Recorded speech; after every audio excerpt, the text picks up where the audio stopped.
Those who forget the past are condemned to repeat it. So let's look back at the last decade of Predators drafting to see what lessons should shape this year's decisions.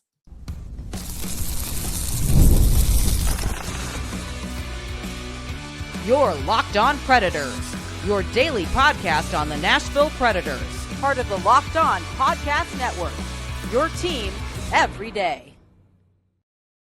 Happy Wednesday, everybody. Welcome to the Locked On Predators podcast. Thanks so much for making us your first listen of the day. We are, of course, your free daily Nashville Predators podcast. We are a part of the Locked On Podcast Network, your team every day. I want to kick off our episode the way we kick off all of our episodes, and that is shouting out our Locked On Predators insider community and, of course, our everydayers who tune in to talk Nashville Predators hockey with us.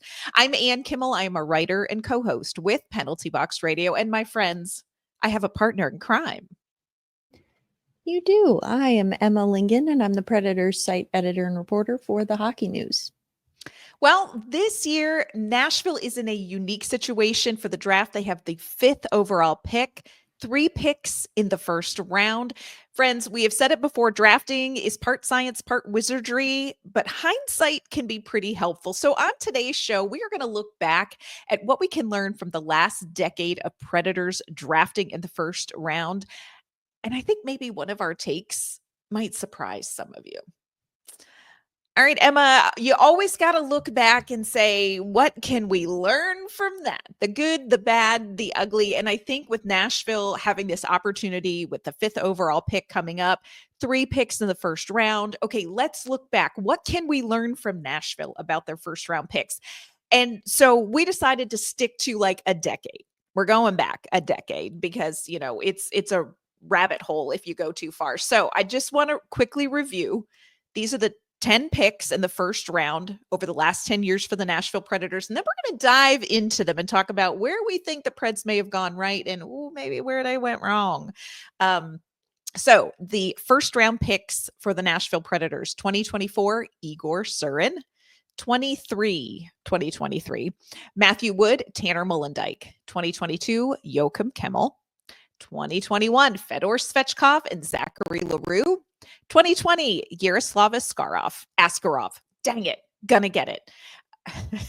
2019, Phil Tomasino. 2017, Eli Tolvanen. And 2016, Dante Fabro. Now, there were 2 years where Nashville didn't have any first round draft picks. So that was 2018 and 2015. So and just so people understand sort of where the Predators were picking over the last decade, they averaged the 20.6th pick overall in the last decade, you know, just from where they were. Their highest pick was 11th in 2020 with Yaroslav Askarov. Dang it, y'all. The goaltender formerly known as Yaroslav Askarov. That's what I need. Yes. Oh my goodness. The lowest pick, 30th, Eli Tolvanen in 2017. So it's a little bit hard to gauge a lot in the most recent draft picks, Emma, just because, you know, we haven't seen extended NHL time. And I think that's where you make your final evaluation because, like, are they great at the AHL? Super, but you're drafting them to be NHL players. But let's look at this last decade. And Emma, I'm going to just throw this out to you and see where you land. When you look at that list, what is the pick that you think the Predators should maybe regret the most? It's probably going to be the one that a lot of people are going to disagree with me about because a lot of people have disagreed with me about it. And if you're familiar with my work, you should not be surprised when I say that I think they should regret picking the goaltender formerly known as Yaroslav Askarov. And no, it is not just recency bias or revisionist history or whatever you want to call it. I'm not just saying that because of how it turned out in the end, but I'm saying it because you probably should have been able to predict that something like that would have happened when you drafted him. Yeah. Goaltenders don't usually go in the first round unless they are like elite talent. And I'm Mhm. not saying that he's not, but I'm saying that that particular class, that draft class, had some really good forward depth in it. Oh, yes, And it did, friend. the Predators didn't, they had UC Saros at that point, and at that point, you know, I think the argument sometimes is like, well, they didn't know what they had in him, and I'm like, I'm pretty sure they did, at that point. Like, he had been a number 1 goaltender at that point, so it's not like they were completely unaware. So, I just I don't really know. I Yeah. I still think that's the one, and I know a lot of people disagree with me on that, and that's okay. I will sleep fine at night, but that is the one that I think that they should regret. Yeah.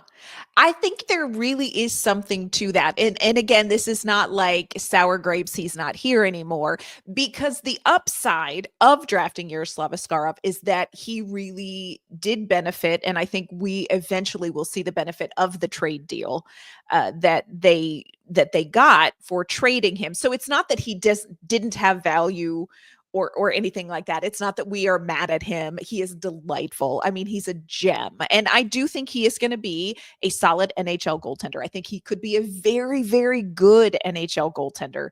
And he is with a team that is on a timeline that works for him.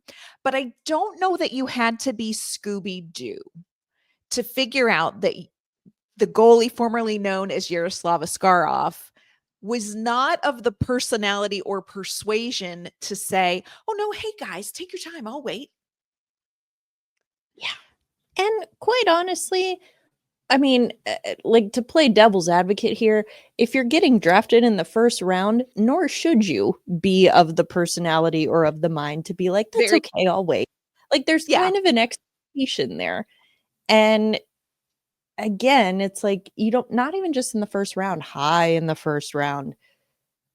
And yet they still go and they're like, "Well, actually, we wanna see what we can get out of this Saros guy. So you just kinda sit tight there and we'll see." And I mean, again, do I think the whole situation could have been handled better on all sides? Of course I do. But the Mhm. the point is, like, there is kind of a certain expectation there if you're drafting a goaltender that high. I'm not saying that Askarov necessarily Nailed it. deserved it, like, deserved to be in the NHL full time, when he was basically demanding it. Um, but the point is that I feel like there had to be some kind of a disconnect at some point between, like, what he thought the plan was versus what the organization thought the plan was, and it's Mhm. not difficult to see how that disagreement could have happened. Right. And timeline matters. You know, you talk about UC Saros, I don't think it was a stretch to say Nashville knew who the heir apparent to Pecorine was when they drafted Askarov. Go with me on this, people. Just I'm gonna need you to just play along. So I think the picture was clear, but the timelines for the two parties were two roads that diverged in a yellow wood. And you know, we kind of ended up where we were. You hit on the thing that is big for me, because I do think with a little patience and a little, gentle encouragement, the timeline could have meshed better. I don't know that Yaroslav Askarov was willing to wait and you know feel that way. I get that. But you look at who was picked after him, Emma, and let's just take a moment. Yaroslav Askarov picked at number 11, number 12, Anton Lundell, who is currently in the playoffs, centering Brad Marchand and Losterainen. Number 13, Seth Jarvis. Played 73 games this season in the regular season, 32 goals. Doing pretty good. Number 14, Dylan Holloway. He was drafted, of course, by Edmonton, but offer sheeted, you sneaky little St. Louis Blues. You offer sheeted him right out of there. Played 77 games this season, 26 goals, 63 points. Would have played in the postseason for the St. Louis Blues, but of course, injured his hip. Emma and I know a guy, Dylan. Just saying, we know a guy. And here is one that I know some people are like, nah, that ship has sailed, but here is one that I still am like, ooh, number 18, Dawson Mercer. I really still like Dawson Mercer. And I know, he maybe had a little bit of a down year and people are like, his 27 goal season was like lightning in a bottle. I still like this kid. There were centers to be had. Now, are they the elite 1C, kind of guys? Maybe no, but they were going to be top 6, middle 6 contributors. And you took a goalie. It's a little bit like taking a tight end in fantasy football, you all. Like it's a little bit like taking a tight end. So I feel like missed opportunity on timing, missed opportunity on drafting an offensive player that could have been a solid piece for the Nashville Predators if they could develop forwards well. And that's something that we are going to talk about coming up. We are going to talk about, does Nashville have a problem developing forwards? I just have a theory, and I'm going to share it with you coming up. Today's episode is brought to you by our great friends at Wonderful Pistachios. If you are looking for that snack that is both delicious and nutritious, friends, you have got to crack into a good source of protein with Wonderful Pistachios. Wonderful Pistachios is one of the highest protein nuts. Each 1 ounce serving has 6 grams of protein. That gives you over 10% of your daily value. Plus, they are packed with fiber and better for you unsaturated fats to help keep you feeling fuller longer. I personally am a no shells variety kind of girl because it is a perfect grab and go snack for my busy days, whether I am here working at my desk or on my way to Bridgestone Arena, or I just hit that point in the day where I know I need a quick protein boost. It is an easy go-to, but if you love cracking open every shell for that satisfying crunch, the in-shell options are a classic favorite. So get snacking and get cracking with the snack that packs a protein punch. Visit wonderfulpistachios.com to learn more.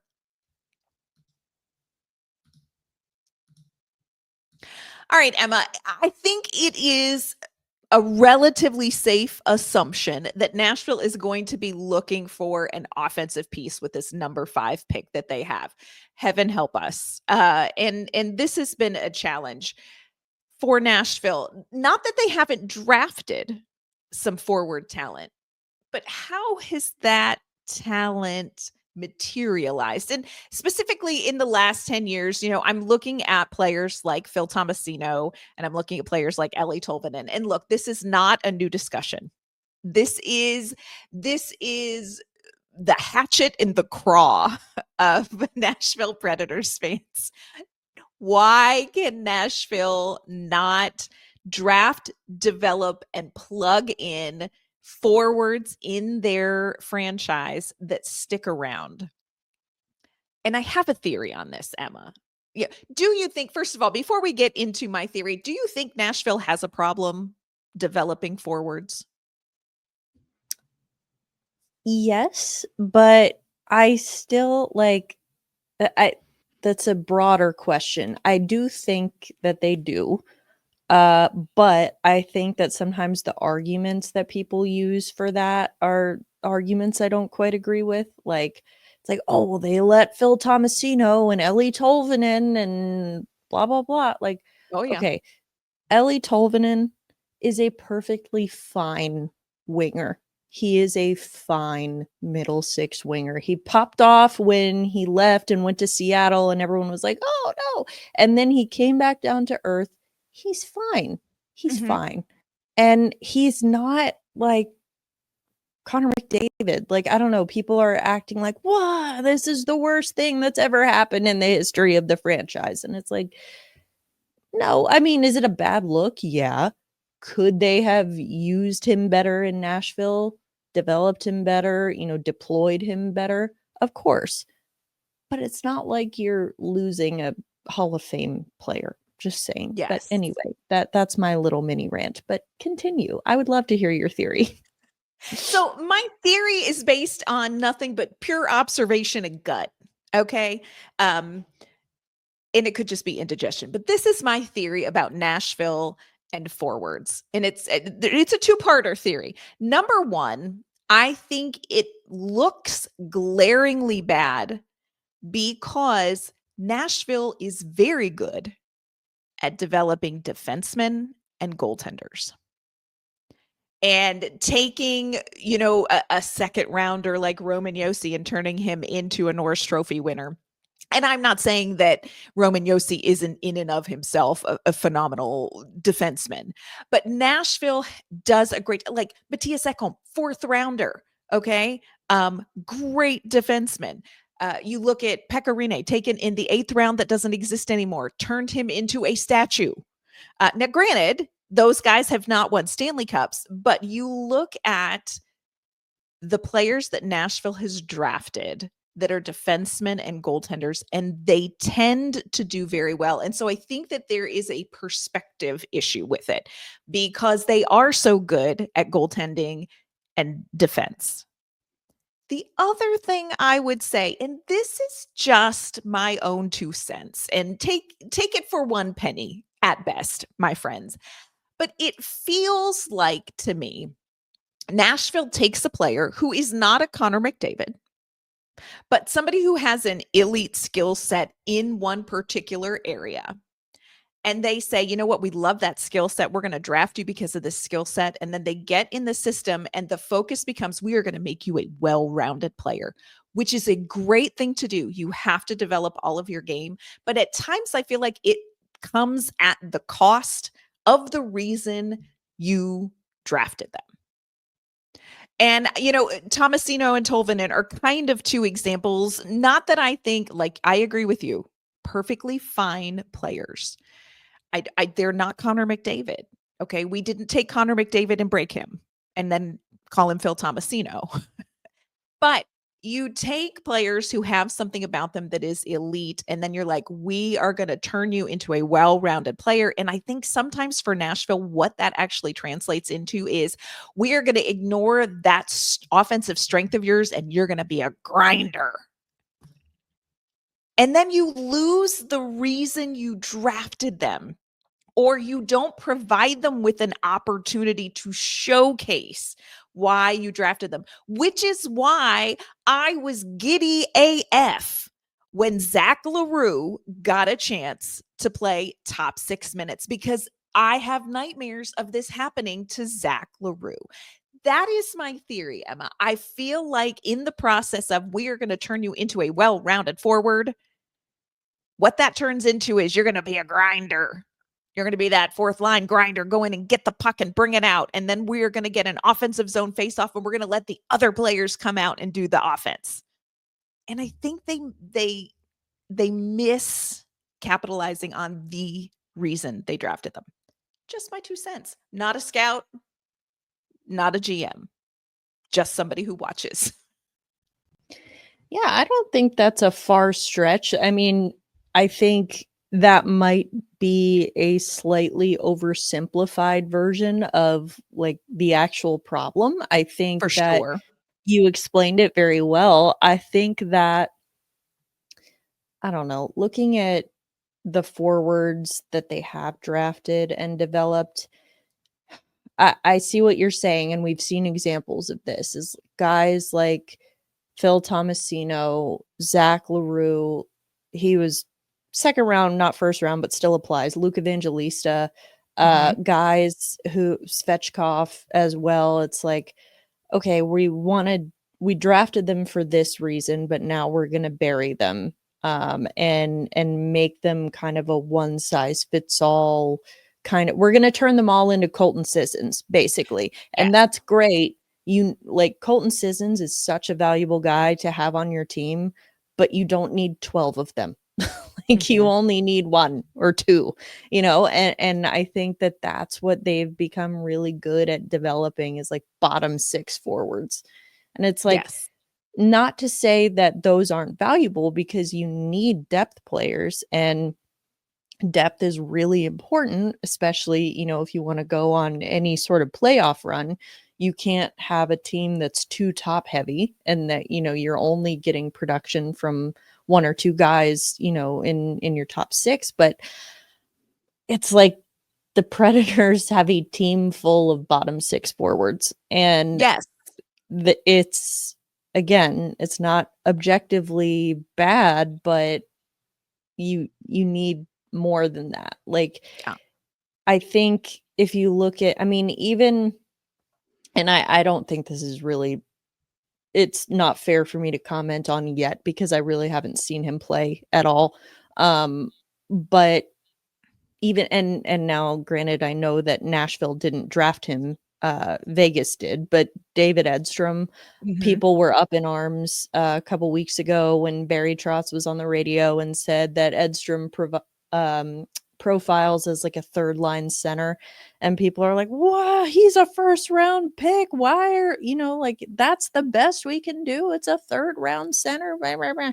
And it's like, part of me wondered, I'm like, and again, that's maybe a bad example because the Predators did not draft him, but they went and got him, so it's a Yeah. little bit like, is Barry saying that almost to sort of like temper your expectations, people, and then if Yeah. he happens to be better than that, then we look even better. But if we come out strong and say, oh, this guy is going to be a top line center in the NHL and he's going to be amazing and he's going to win the Hart Trophy and all of this, then like if they do anything less than that, then they are Oh, seen as yeah. a failure. So it's like, I understand it on both sides, I do, but I also just think that it is, I do understand why Predators fans are a little bit scarred, because if you think about it, the best probably center in franchise history in terms of what they did while they were there, Mhm. in their prime, probably Ryan Johansson. And Yeah. that was someone that they had to go get, from externally. And so they didn't bring him up through the system. It's just, it's hard when you look at the forward depth. It's just not there. And so I do think that you can't really ignore that or say that, no, I don't think they have a problem with it. I think it would be glaring. It would be, or it is more glaring because of the reason you said, that they are very good at drafting and developing defensemen and goaltenders. So that creates kind of a stark contrast. And Yeah. B, because they don't seem to be very good at supplementing or replacing that lack of depth elsewhere. Like if you're, if you want to go the Tampa Bay route and be like, no, we're not drafting anybody, we don't need draft picks, we're just going to go out on the market and get Tanner, everybody. you know it. If that works, like if the Predators were really good at that and they, went out and got like these amazing forwards in trades or free agency or whatever, and were able to use, their draft capital or whatever to go get them, then I don't think people would care as much. Not that they wouldn't Mm-mm. care, but I don't think people would see it as big of a problem that they can't develop forwards. They'd be like, Yeah. well, yeah, Nashville can't draft and develop them, but they're really good at picking them from other teams. So like, I think it's just the fact that it's, kind of those two glaring contrasts that you see. And so I think, yeah, there's definitely something there, I think. Yeah. And it does not help recency bias that last offseason Nashville went out to get some amazing offensive pieces in free agency and like so it just is like, not only do the narrative becomes, not only do they not draft and develop them, but then they went out there and they didn't get guys that can produce. Let's see what happens this season. Coming up, we are going to talk about a couple of the younger guys that we've gotten just a peek at, those first round draft picks. Do we think there may be something there? We're going to talk about that coming up. All right, Emma, one of the things that we said is that you got to get these guys in the NHL to really have some idea of what their ceiling is. And remember, Nashville has averaged over the last decade the 20.6th overall pick. So it is not like Nashville has been up at the very tip top picking Phil Tomasino and it just, falling apart. Now they have the chance for this top 5 pick, and this may be something that changes that. Can they develop forwards narrative? They also have a couple of young forwards that we have seen in the NHL, and I'm specifically talking about those 2021 first round draft picks, Fedor, totes adorbs Svechkov, and Zachary, I'm so spicy LaRue. Got to see both of them this season. And again, one season in the NHL does not a career make, does not a reputation make, does not even guarantee NHL minutes next season. Let's be clear about that. Like Zach LaRue came up here, played 62 games. He came up October 22nd. He did not go back to the AHL. Friends, that does not mean that he is a lock for the roster next season. So still a lot to prove. But when you look at these two particular players, is there hope that what they can do may change that narrative? Maybe. Maybe. I don't know. I don't know. Again, I am still not like I agree with you. One season doesn't tell you everything you need to know about a player. But I also feel pretty confident in saying that neither of those guys, LaRue or Svechkov, is an elite top line forward. I think they can be very good top 6 forwards. I think that is probably their ceiling. Now, whether they reach that ceiling is another question, and we won't know that for a while. But I don't think that I don't look at either one of those guys. Like, I look at them and I feel excitement about their future, but I don't look at either one and think, yes, this is the missing piece. This is the guy that they have needed for so many years. I don't know. Like, I don't think they're that elite piece. And again, you can't really be upset about that. You mentioned it earlier, but I want to go back to it because I do think this is very important, and it's something that gets lost on people a lot, I think, is that they're picking around 20th in the first round. It's not like they're consistently screwing up top 5 picks. Like, that would be so much more concerning. That would absolutely be more concerning if it was, they're always picking in the top 5 and absolutely just blowing it every year. Like, okay, that's a big problem. But this, there is a lot more. You talked about it at the top of the show, like half guesswork, half science, half wizardry. That's 3 halves. I don't know, whatever. We're not here for the math. No, Spanish major. So I think that there is definitely some, you have to take that into account when you think about where they've been picking in the draft.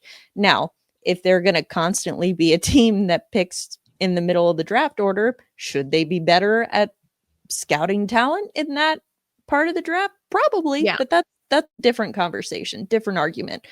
I just think that it is important to remember as well that there was easily, at the beginning of this season, there was easily a scenario in which we did not see Fedor Svechkov or Zach LaRue play in the NHL at all this year. At all. Yes. Easily could have happened.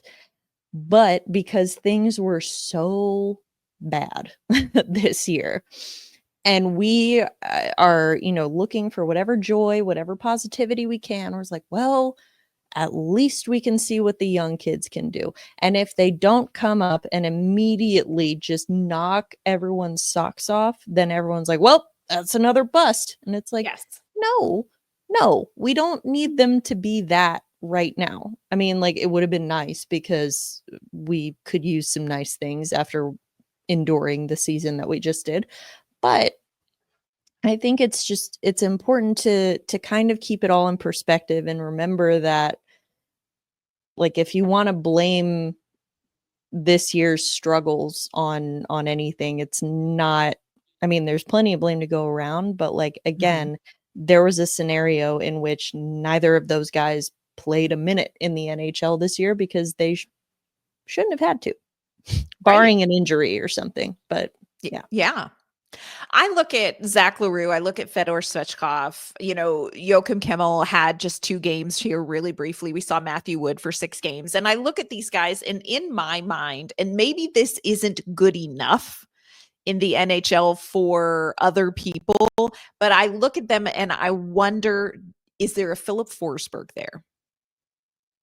And look, Nashville has had a Philip Forsberg, and Philip Forsberg and Nashville have been to the Stanley Cup Finals. They haven't won a cup. So is even that good enough? But I look at those guys and I say, are one of you going to develop into a franchise forward guy that has potential, if surrounded by the right players, to be a core offensive piece? And I don't know that we know that yet. I just don't know that we know that yet. And I agree with you. These guys dipped their toe in the water or dove straight in the water well before they needed to for their own personal trajectory. Now, I love what they did in the circumstance, like, I think we can be excited about what they did with the circumstance they were in. But I think Nashville has a lot bigger fish to fry, including the free agents that they brought in that are in the past elite offensive talent that laid giant eggs. So Nashville and drafting forwards may not be going well. Nashville can go out and get high level goal scorers from other teams. We saw them do it July 1st, but when they get here, can they next season, can this franchise get forwards going? And I actually have a secondary theory, which I think is worth exploring on a future episode, potentially later this week, about that. Something that sort of occurred to me as I was watching the Carolina Hurricanes and the Washington Capitals on Monday.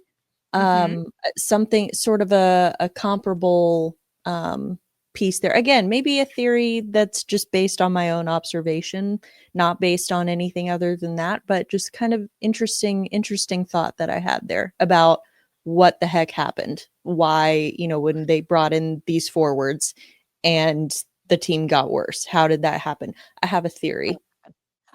Okay, that is a cliffhanger we're going to end this episode on, because I want to click off here and get the theory. Sorry, listeners. Anne doesn't know the theory either.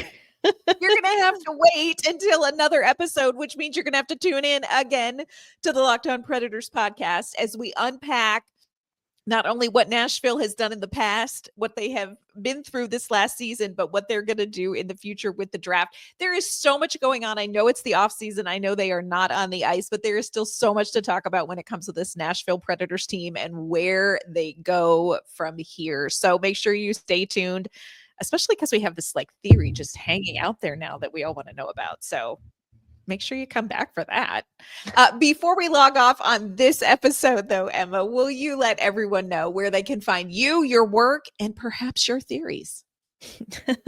You can find me on social media at Emma_Lingan. You can find my work at the Hockey News. And now I'm kind of feeling a lot of pressure that this theory needs to just blow everyone away, which I don't know that it will. But anyway, come back tomorrow.